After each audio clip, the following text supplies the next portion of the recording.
Hey, it's Dan, and welcome to Unified Gaming.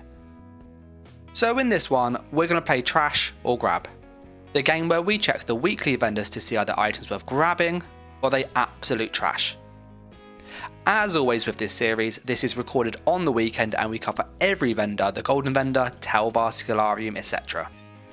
That does mean the items do change week on week, and this is recorded on the 3rd of May 2025. So if you are watching in the future, things will be different. In order to find the Golden Vendor, you can find it at the following locations.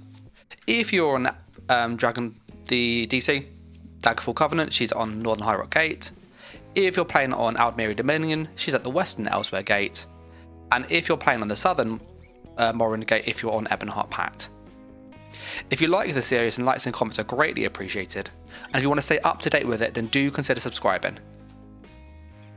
The vendor this week, she has a range of sets that are kind of linked to this event, this like sneaking stealthing event. So the items here are more than usual, so just do factor that in. She has the Jailbreaker set, which is a dungeon set, and it gives you minor expedition at all times, increasing speed by 15%. This is a very it's not a great set basically. If you're in PvP, you wouldn't use this. You can get this from Scribing. You can get this from some skills. If you're on Nightblade, for example, concealed weapon. So this isn't great for any of those reasons. PV, like E-wise, where you're doing dungeons and stuff, you've got movement buffs anyway. You don't really need this. Like, you're going to lose loads of damage. So I would skip this. The only time to use this is if you're on like a gatherer build where you're trying to get resources quickly and having more speed helps. Again, you can just use like a Nightblade and put the concealed weapon on and get this buff, so I would skip this. We then have Mother's Sorrow. This is a fantastic set. So the way that this works is it gives you tons and tons of crit chance. The more crit chances you have, the more crits you do, the more damage you do. It's that simple. PvP, I would not use this. Crits in PvP are very average. They're very good for burst, but you need to have really high crit damage, and crit chance doesn't always sort of give you more damage because often you end up having to sacrifice raw damage, which then means your crits aren't going to be as high because of battle spirit and because of resistances and crit resist. So PvP, I would skip this. PvE, I would buy this if you're a newer player or you haven't got a new build set up. So say you're making a new character and you want to take it into some dungeons, this is a really good set just to get you going. This with Order's Wrath, you've got a decent DPS build. It's not like top of the line, but it is good enough. It will get you through most content in the game. So for that reason, I would buy these if you are interested. The other reason to buy that is that if you are somebody going, you know what, I want to try and make a little bit of money out of this, and I wanted to try and get, say, just some gold going because I'm new to the game. The jewelry, this is selling for about 70,000 on PCEU. And I'm checking this on the Tamriel Trade Center, so you can check it here. It's a really, really good website. It is only available for PC, so I do sort of factor that in. But for that reason alone, it is really worth considering. We then have the Medusa Necklace. This gives you minor force at all times, increasing crit damage by 10%. This is an okay set. It's again, decent DPS, but I wouldn't rush to it. That and Mother's Sorrow are very similar DPS number-wise. Mother's Sorrow is just easier to sell because Medusa is actually a dungeon set and you can't trade this. So for some builds, it's okay, but I wouldn't rush to get this. We then have Morius set. So when you roll dodge through an enemy, you deal damage. This is bad, just skip this. It's not good for PvP, not good for PvE. We then have Salvation, reduces the cost of Werewolf transformation, and when you're in it, you get increased damage. This is bad because the damage boost you get in there is so low. Yes, the cost reduction on the Werewolf ult is amazing, but the problem is that this is a 5-piece bonus. If you had New Moon, it's 400 damage. If you had any other set, it's significantly more damage. So you end up losing so much damage in Werewolf, and if you're in Werewolf in PvP, you're trying to stay in Werewolf the whole time, so you're always attacking. So being able to get into it quicker doesn't make much difference. And in PvE, it's the same story, you can just feed, so I would skip this. Splunker, this reduces the cost of ults, and when you sort of synergy and stuff, you get stuff back. I wouldn't buy this is bad. Spinners is an okay set. There are better penetration sets. This is more of a PvP set in all honesty. So if you use this in PvP, it's like a good starter set, but you'd better consider in things like Stoon's Favour, Oak Fathers, they're better crafted sets, so for that reason I would skip this. This used to be really good, but it's not that good now. And PvE wise, it's just terrible. No, you wouldn't use this in PvE. Penetration is easy to get as group buffs. You then have Treasure Hunter, which gives you your crit chance, so Major Prophecy and Savagery at all times. Camo Hunter, Inner Light, you've got them anyway. So this again is bad. I would skip this too. We then have some monster pieces, helmets and shoulders, and with the jewellery there are also rings to go with these two for this week. The first monster set we have is the Bogdan. This is pretty decent actually. So when you heal yourself an ally, you summon a totem that heals everybody around them. It does a lot of healing and it scales with max resource. I'm on a sorcerer with 48,000 health, magicka at the moment. So this is about 3,400. If you're on like a Sork or max stand build or something, you would get a decent tooltip. Normally it's about 2,000, but still that's still a lot of healing. This is quite good in PvP because you can put this down like in an area and it's just loads of healing around you and allies. So there's really good for that. And the other advantage of this is that in PvE, on some like dungeon fights and stuff, you can just put this on a tank. So again, I would get this if you haven't. We then have Krog. Krog is an amazing set. The 2-piece is pretty garbage. Exclude the 2-piece. The 1-piece is where it's at. For PvP, penetration is amazing. It's a huge amount of bonus damage. And on my Nightblade and Gank builds I typically would use 1-piece Krog at least, because more often than not, there's not many good monster sets for ganking beyond the Anthemiel construct. So this set just allows you to have decent damage on like snipers, for example, with the current patch. So for that reason, I'd recommend buying this because it gives you a lot more sort of flexibility. And again, it's in helmets and in shoulders, so I would buy both if you don't have one of them. We then have Lord Warden. This is a tanking set. This is more for PvE in all honesty. And even then, it's very niche. When you take damage, you have a 50% chance to put an orb around you that gives everybody 3,000 armor. The armor's okay, but DPS shouldn't be near you in all honesty, especially with like the way in which subclassings come in. People are going to use the Arcanist Beam, they're going to use the Templar's Jesus Beam, they're going to use the Nightblade Assassination passives. At that point, they're playing at like medium range anyway, they're not going into melee. The radius on this is too small.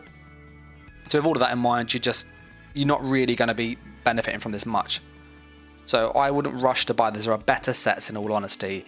And if you are on a like, min-max tank for dungeons, you're going to be running Spawder of Ruin, which is a mythic item, which means you can't then run a monster set because it's a shoulder piece. So for that reason, I wouldn't rush to buy this. I'd only buy this for sticker book. So on this account, I actually haven't done it on this one. I've done it on the PCNA, so I'm going to buy these just to fill my sticker book up. So I'm going to go boop, boop. So that's now this all filled. You then have More of Infernal. This is quite a fun set. It's not a terrible DPS set for PvE. So when you light or heavy attack, you have a chance to summon a Daedroth that breathes fire every 2 seconds. The damage is okay. It's not like super OP, but it's good for PvE. It's a good DPS monster set. And with the Mother Sorrow, if you're new to the game, Mother Sorrow, buying this monster set and then crafting Order's Wrath, you've actually got a DPS build that's ready to go straight away, which is really nice. So I would consider buying this if you're new to the game. I'm going to buy this just to save doing the dungeon. The dungeon is easy to do in all honesty, but I'm a bit lazy. We then have the same with the jewellery, all the same as we spoke about earlier, and the same with the shoulders. With the shoulders, I would just recommend, if you haven't got them, always consider, just because shoulders are harder to get, you have to do dungeons and get keys, and keys you then play in RNG, so you may not always get what you want. So for that reason alone, I'll just quickly scan through and just check, are you missing anything? So like here, I'm missing this one, and I'm missing this one. So then that way, I don't have to do those dungeons and waste my keys over there. But that there, guys, is what the Golden's selling. It's a lot more this week than usual. That is because of the event, but there's some items that are okay. Mother Sorrow is a really good way to make money. You then obviously have that really good monster set, More of Inferno. It's great for DPS. It's not like super good, but it's very strong. So I would definitely get that. We're now going to hop on over to the Infinite Archive and check File All. And if you're new to the series, then what we do after the Golden Vendor review is check all the other vendors just to give you everything you need to know in one big video, so you can then get what you need. As with File All, they do use Archival Fortunes, I think it is, and these are essentially like their own currency you get from doing this sort of activity. It's not terrible. I don't mind it. the merchants in the Far East, and they sell a range of leads, which are quite great. They then also sell some sort of scripts as well, which are worth looking into as well. So the first lead we have is a lead for the Saint and Seducer Mythic, which is very, very good. So I would always have a look. Is it somewhere where this is a bit of an annoying mythic to get? And if the answer is yes, then I would then consider buying it. So for example, this lead comes from a Delve boss. It's not too hard to farm. So for that reason alone, I wouldn't rush to buy this. It's a good mythic. Saint and Seducer is fantastic, but 5,000 fortunes are quite hard to get. So I wouldn't go and be like, I'll buy this straight away unless you don't want to farm it. It drops from a Delve boss, which you can just repeat, and it's not too hard to farm. So for that reason alone, I wouldn't rush to buy this. I'd probably just farm it and save the resource. You know, this is like an hour and a half of like work to get this much fortunes, whereas this could be done in like 10 minutes. So yeah. We then have a set for Stranglers, so Thracian Stranglers. This is a very, very cool set. Now, what this set does is the more you do damage and you kill stuff, you get bonus damage. So if you keep killing stuff, you get bonus damage. If you die, you lose all of that. If you go into sneak, you lose all of the damage. It is a lot of damage for DPS.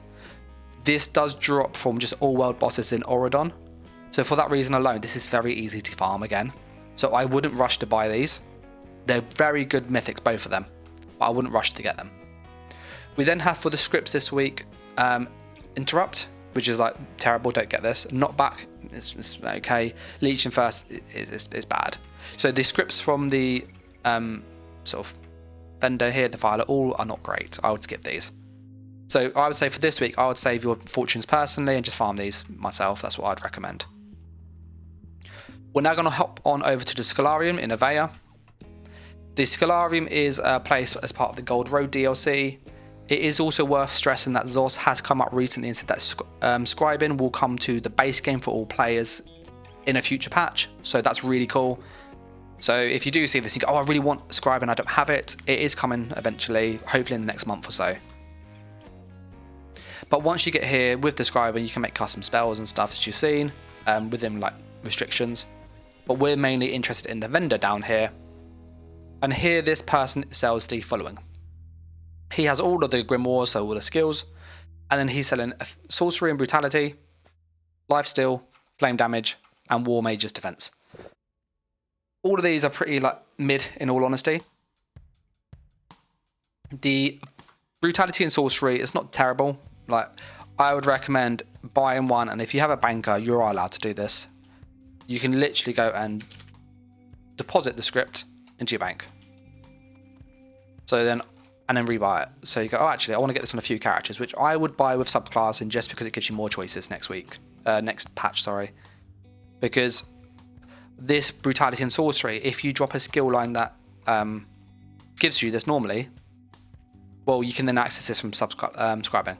So for that reason, I'd buy just a handful. I've got 16 characters. I want to buy like 4 or 5. I'm probably not going to use them in all honesty, but I would buy them just to be sure. We then have lifesteal. So lifesteal is terrible. Don't buy this. And then you can get flame. This is okay. It's good against vampires, but the skills you use this on, you wouldn't use it in all honesty. There's better skills. So again, I'd probably skip this. And then you have war mage's defense. This will give you essentially a big shield when you use certain skills for you and allies. The shield is actually quite low though. So for that reason, I'll probably skip this too. So there isn't anything good from there in all honesty, apart from this script down here, which you may want to buy just in preparation for subclassing. The final place we go to is the Imperial City, and we check this vendor who has, again, a rotating stock of different items, and you can see what is worth getting or not.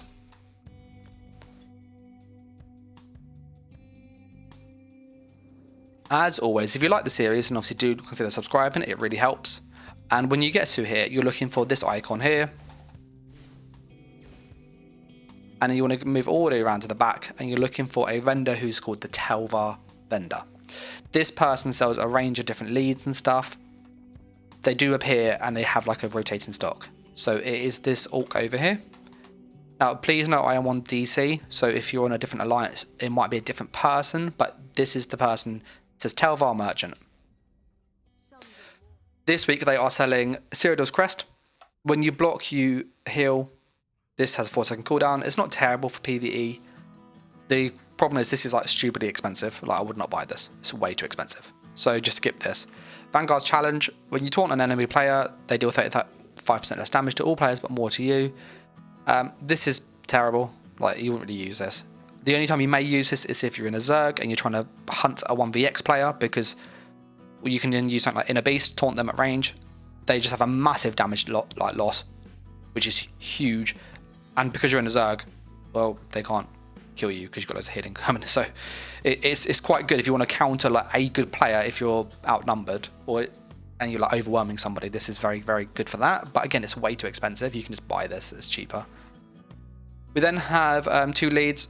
So we've got part of the Rorkin Seam Guards. This isn't that one that I'd rush to get either. So the problem with these leads, as you're probably seeing, is that they're very expensive. Very, very, very expensive.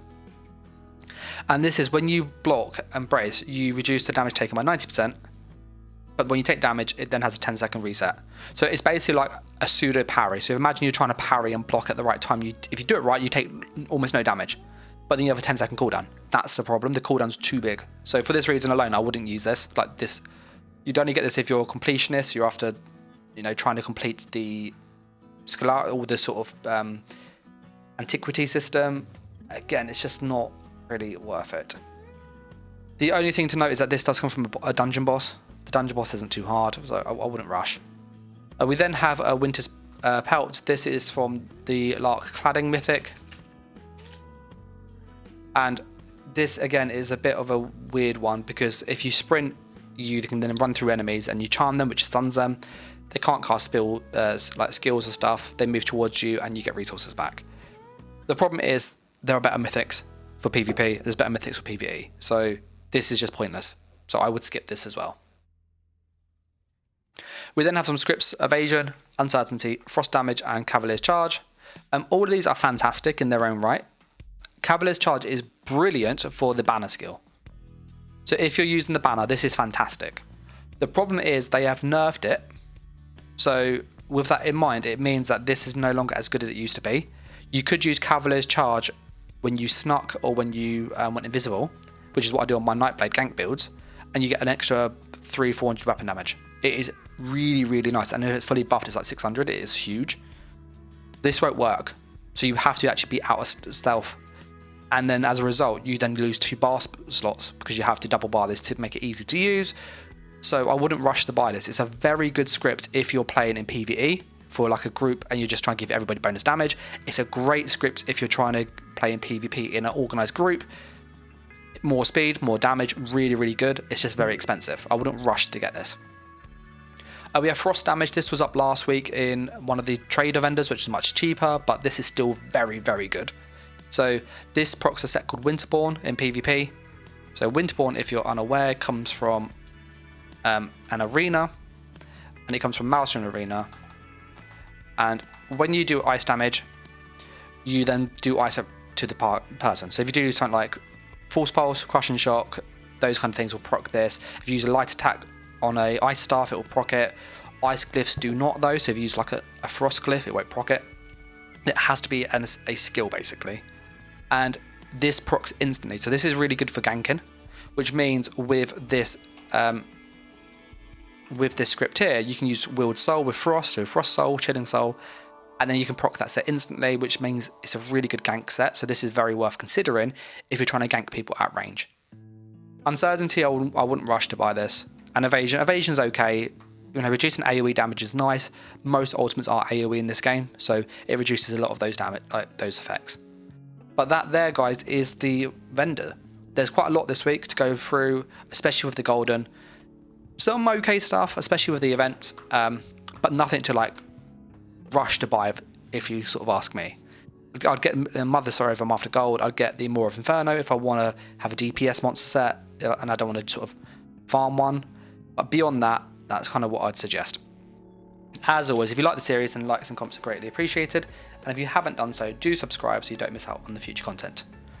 I'll catch you next video or stream. So thanks for watching, guys. Take care. Bye.